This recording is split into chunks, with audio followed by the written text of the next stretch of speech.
Let me ask you a question that sounds simple until you try to answer it. Who are you without the role everyone knows you for? Without being the reliable one, the expert, the business owner, the parent who remembers everything, the person everyone rings when their wheels fall off in their life. Who are you when you're not playing that role? For many of us, that question creates a really uncomfortable silence. We know what we do. We know what other people need from us. We can produce a really good CV or biography on demand when requested. Yet beneath the roles and achievements, our relationship with ourselves can become surprisingly thin. And then life changes, or we change. And that identity that once gave us confidence starts to feel like a uniform that we've actually outgrown. You think about it. We all went to school. Some of our schools had uniforms. And once you finished school, you no longer wore that uniform. That part of your life was over. And if you decided to continue wearing it, you'd probably feel a little bit silly because you've moved on. And this episode is about that moment. And it's an invitation of letting go of the old and getting to know yourself again without the role or that identity that you've played.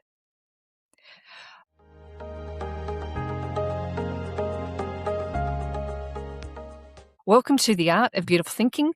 I'm Yvette, a metaphysical mentor, coach, and self-relationship teacher. Here we bring timeless and metaphysical wisdom into ordinary life so you can build a deeper relationship with yourself, trust your inner direction, and consciously participate in what comes next. So let's talk about roles and how roles and identity work in our lives. See, roles begin really innocently enough. You become really good at something and people notice.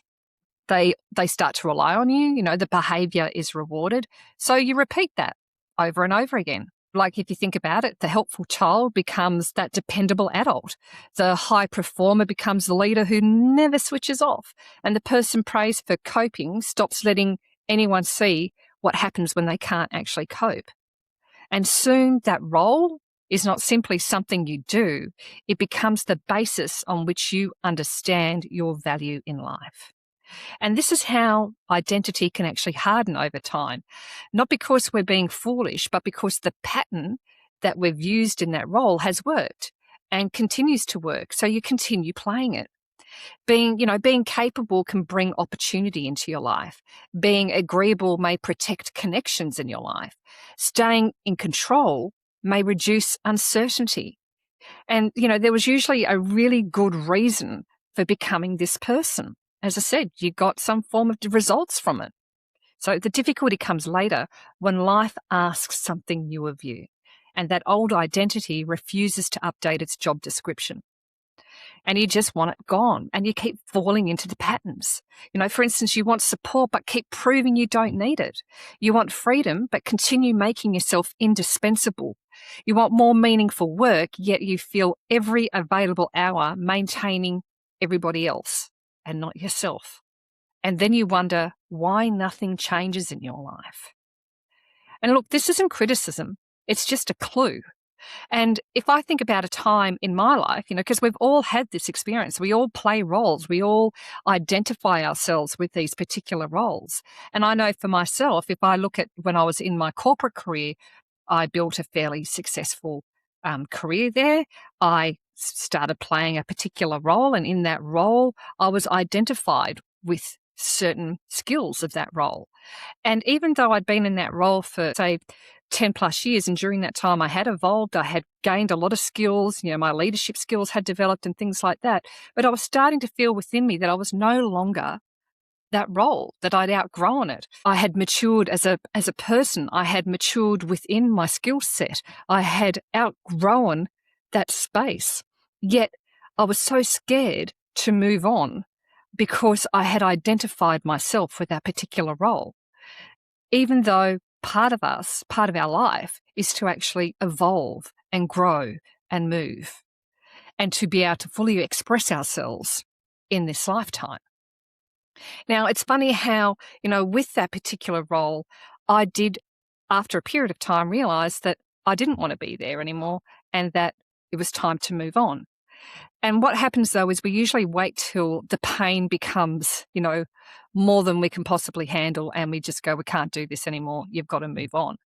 And there should be no feelings of guilt around it either. Just allow yourself to move on, and it's all fine. There's an ancient question beneath this modern problem that we have, and it's called know thyself. Those words, know thyself, were actually inscribed on the Temple of Apollo at Delphi. And thousands of years later, the instruction remains confronting because most of us know our roles far better than we actually know ourselves. Because to know yourself is not merely to list your preferences or personality traits. Within the philosophy of the art of beautiful thinking, the authentic self is the individual expression of infinite intelligence. We all have our own unique blueprint that we are here to express in this lifetime, and that could be expressed in multiple different ways.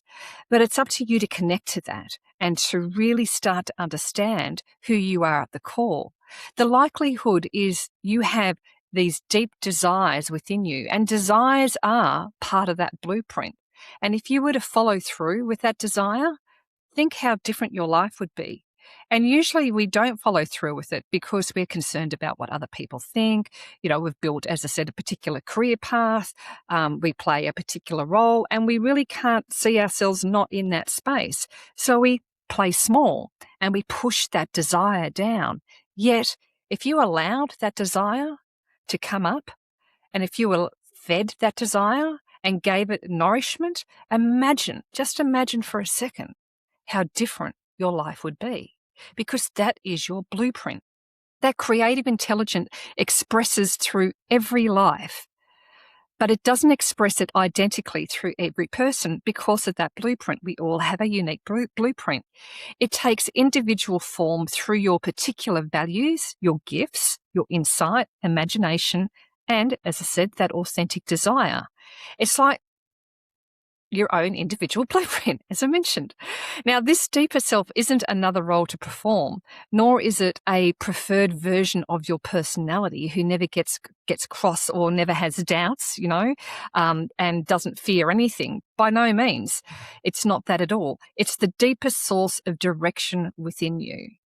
It is that ache that you have inside of you that's trying to pull you into a particular time or place, or even country, location.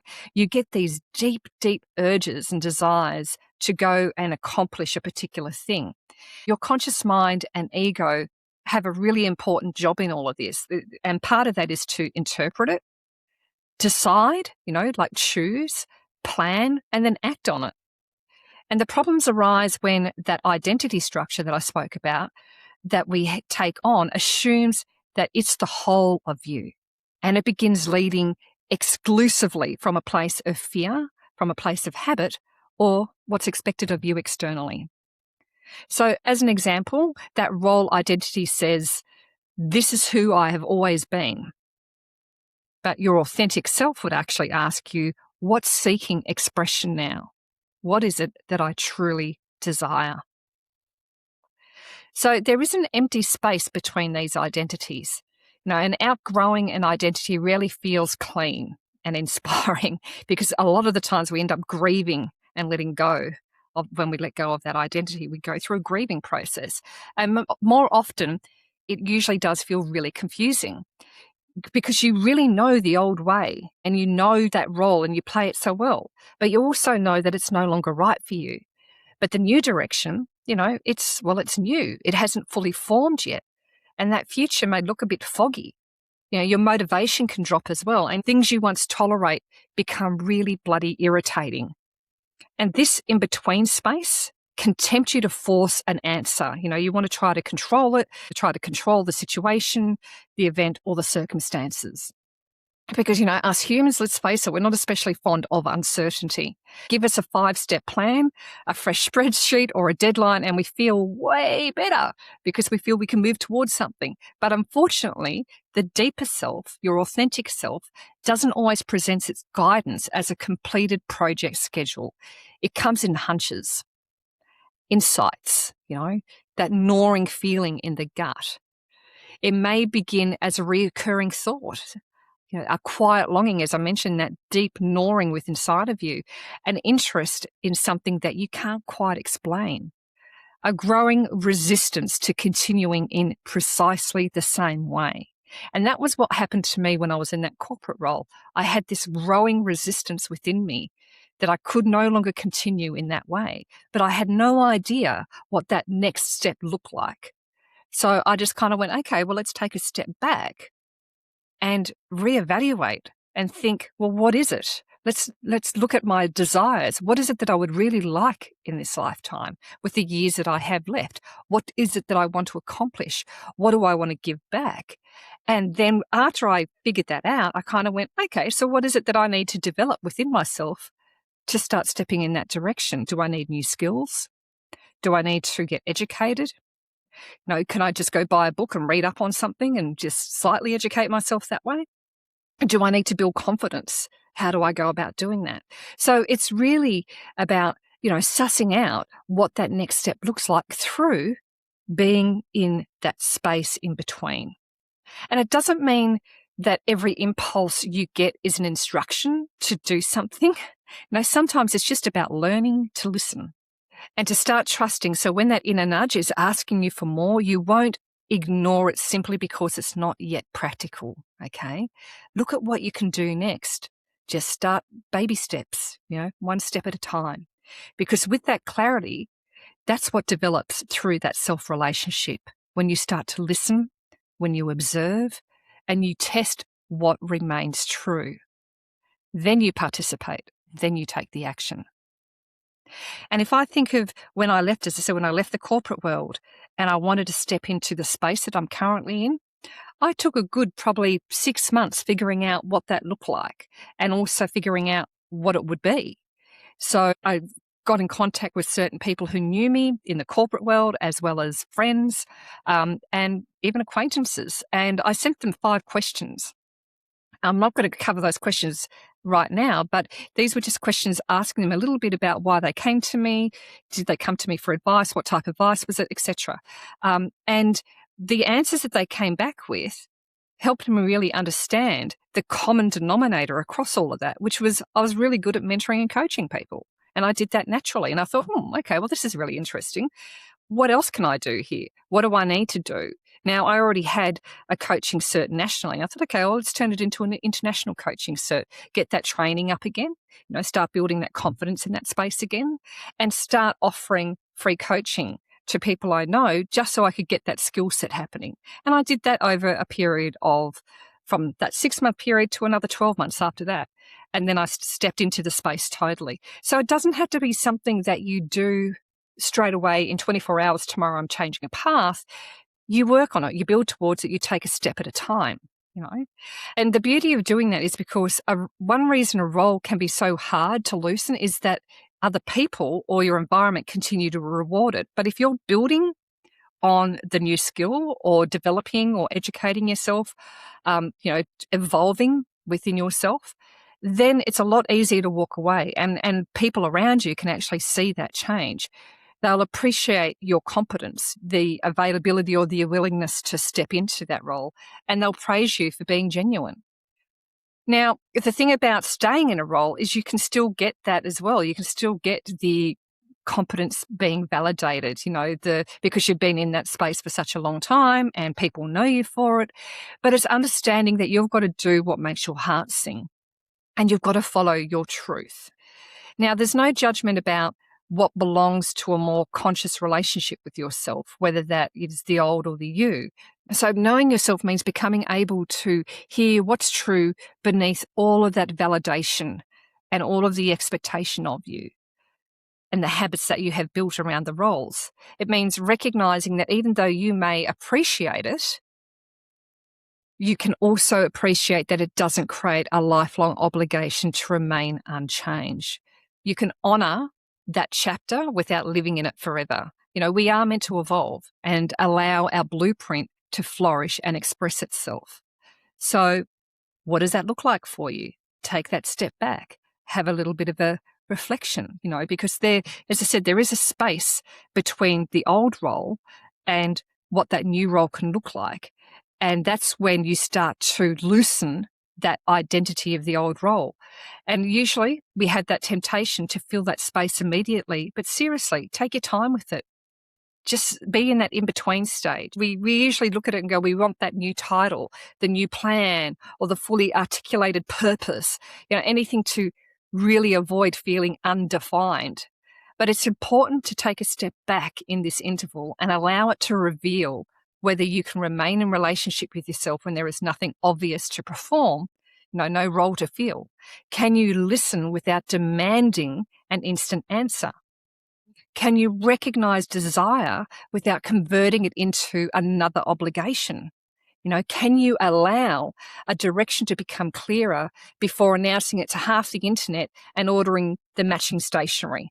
I know I've been there before. It's gone, I've got this idea, let's go do this, blah, blah. And then you go, oh, actually, no, it's not what I really want to do.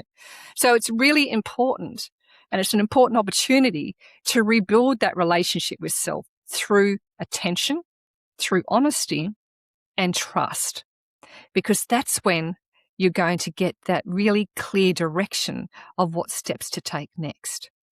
Now, there are 3 conversations you can have with yourself. Okay, and the first conversation is with the person you've been. And ask yourself, what did this identity or role make possible for you? Let that answer be really generous. It may have created safety for you, belonging, respect, income, or even courage. We're not trying to shame the old self into retirement here. We really want to recognize the contribution that it's actually made.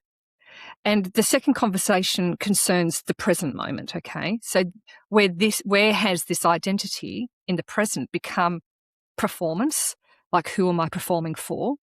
What does it cost to keep proving you are capable, to keep proving that you are needed or agreeable or in control? Which parts of your outer life are still organized around trying to prove that? And the third conversation turns towards what wants to emerge. What is that desire that wants to spring up within you? So what truth keeps popping up?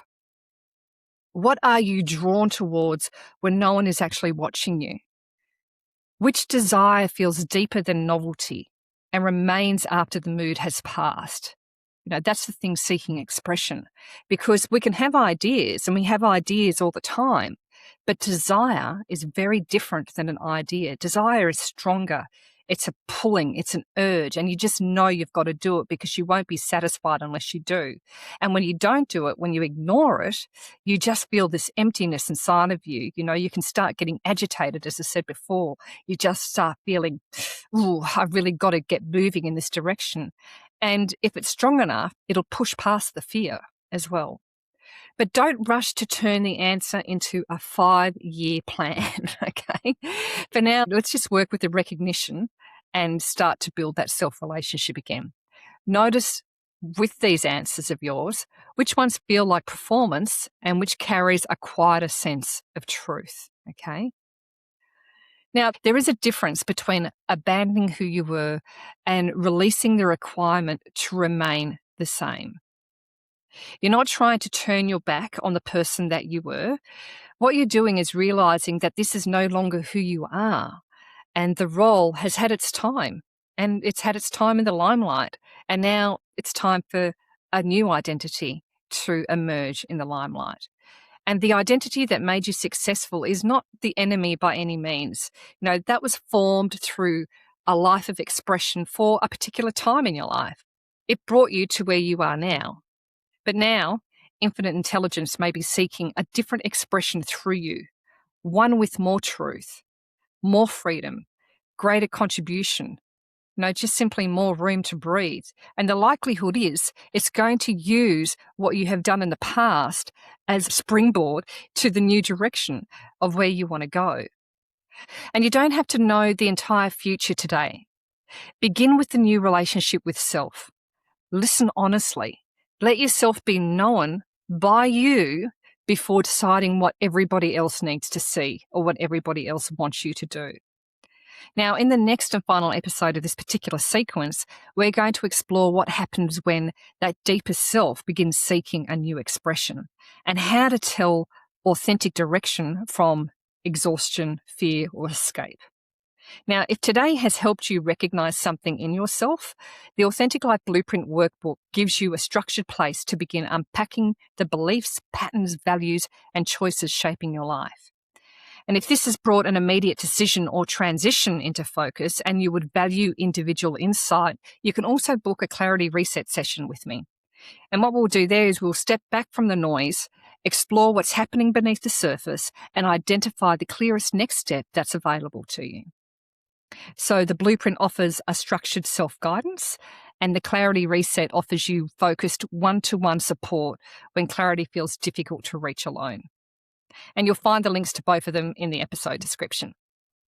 So thank you for joining me. I love you guys, and remember to think beautifully and live brilliantly. Ciao for now. We'd like to say a huge thank you to our incredible audience for your continued support. Our mission is to ignite your spark, empowering you to be a beacon of light for others. We'd love to hear from you. So if you've got any questions that you would like answered in future episodes or just want to share some insights, connect with us on our Facebook community page. If you're looking for additional resources, go to our website. You'll find the link below. And remember, the absolute best way to help us grow is to share this episode with your friends and family and to subscribe to the Art of Beautiful Thinking podcast. So until next time, think beautifully and live brilliantly.